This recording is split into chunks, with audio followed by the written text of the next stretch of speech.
Please order your drinks now. Don't forget to tip the waitress. And we have someone named Julie Stone coming around for the $2 to go to the house and our features. Thank you. A person of deep moral perception, social awareness, and just a great poet and a great person. Let's have a hand for Gary Hicks.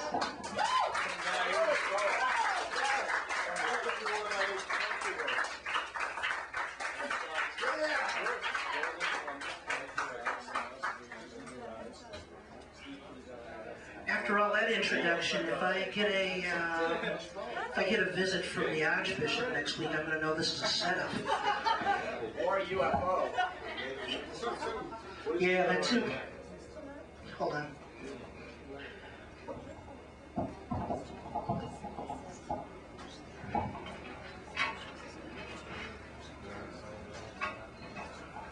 This poem's called Subway Singer. I wrote it 2 nights before Christmas.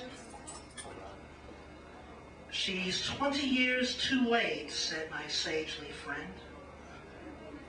Either that, I replied, or she's heralding the next round. Later, she told me that she hadn't gotten so much practice as since she started jamming in the streets. She spoke of her cottage industry tape sales, lamenting that her Xerox cassette covers were terrible, unlike the glossy ones which were on the way, which is fine, but personally I bought the tape for the music.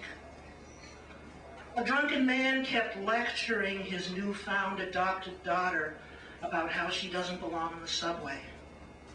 But tonight she's underground, jamming to prepare for the cultural explosion to come in this era of kinder, gentler, iron fists in velvet gloves worn by folks named George and Dan.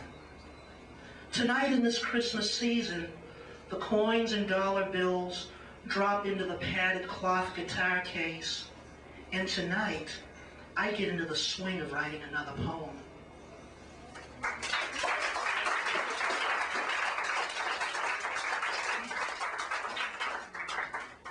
This one is called May 7th, 1989. It was a Sunday.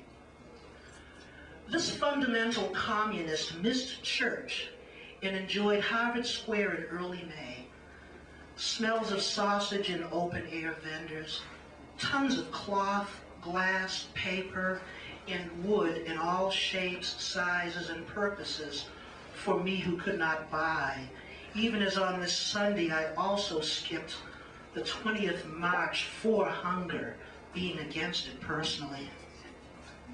Then headed back to Dorchester, survived 3 house meetings, and headed back to the square and a binge of book buying, plus a card for a compa in a time of sorrow.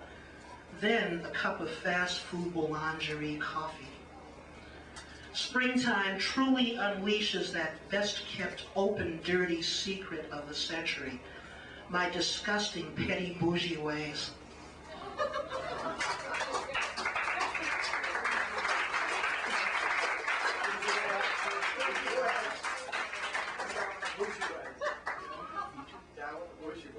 This is called Exile and Return, a tale of forced busing. I wrote, when I went to San Francisco and when I came back, I was stupid or foolhardy or curious enough to want to take the bus both ways.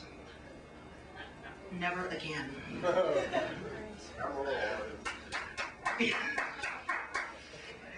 Exile and Return, a tale of forced busing.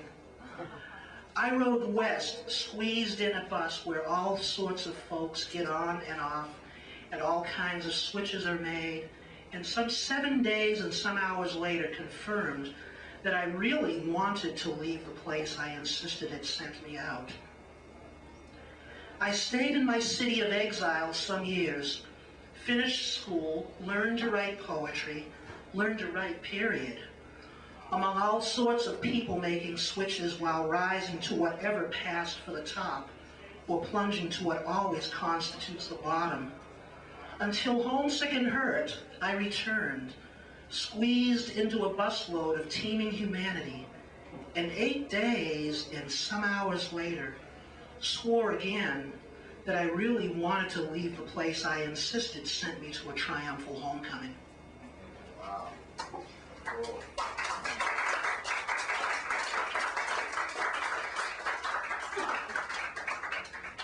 One of the things about riding 3,000 miles on a bus is that you get to take notes about places you pass through. And this is about chai pits, which is what the urban planners call the Chicago-Pittsburgh urban belt. So this is called a holiday weekend in the chai pits belt.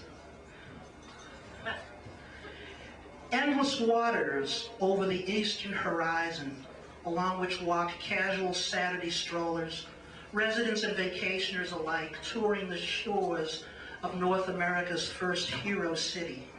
Chicago of May Day, Chicago of DuSable and Parsons, Hampton, of the blues and the polka, Chicago of the rainbow, of Harold readying for the next fascist onslaught of the old daily plantation owners, urban slavocrats caught by surprise and therefore are forced to reckon with the coming time around. The holiday weekend puts class struggle on hold in this birthplace of May Day, 100 years old and very much alive, more so than the corpse of Lady Liberty, necrophiliac of Iacocca, whom people dance about in the spirit of worshiping Baal. The noonday sun burns down upon Lakeshore Boulevard while sailcraft on the lake maneuver zigzaggingly to and fro, flushing out an idyllic scene, a reclothed 1890s weekend stroll as the ghosts of Haymarket wail in silence, and the ghost of Judge Gary vulturistically looks on in speculation and smiles upon the very much alive Fast Eddie of the Great White Hope political party. An idyllic stroll for those living a century later and not working to the south, where mile after mile steel yards belch their molten puke, a 24-hour-a-day industrial vomit worked by black hands, yellow, brown, and white hands, attached to bodies not shown in gay 90s old brown-tinted photos, and indeed left out altogether wherever possible by those who built the glass palaces aside August museums in the midst of parks of the city beautiful, post-Paris commune layout by those designers of the planned avoidance of the door-to-door, hand-to-hand combat that will come again no matter how many block-off thoroughfares and boulevards get built by the doomed class. 2. South, then east, the Indiana countryside. Green cornfields, plains, knolls which left to themselves would grow, encroach, come up through the concrete and engulf the steel yards of Gary, snuff out the chimneys, and create a most post-industrial pastoral setting. Archaeology of steel, plastic, and glass plate and rubber. Artifacts of the lost continent of Atlantis, which you see is in the future. Into and out of Toledo, over the serene Ohio and into Cleveland in time for a napalm orange sunset man-o-war sinking into Lake Erie's western horizon. As day turns night again, bearing out the souls and spirits of those tempered by travel. 4 nights of travel in the long-traveled history of the universe.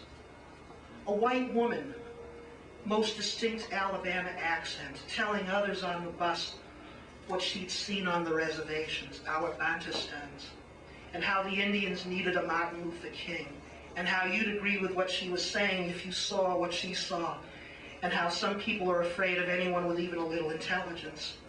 And on, for there is no one like a white person taken with Galileo's message and speaking out loud what in times past and near to could only be whispered.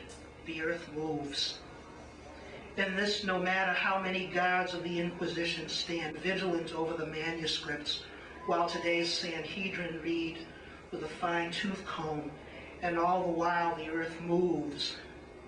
And we are many souls and spirits tempered by travel, by struggle, dealing tactical, existential with the provocations of living, striking out blindly while waiting for the partisan eyes of science to demystify and see clearly that upon which we act out our history.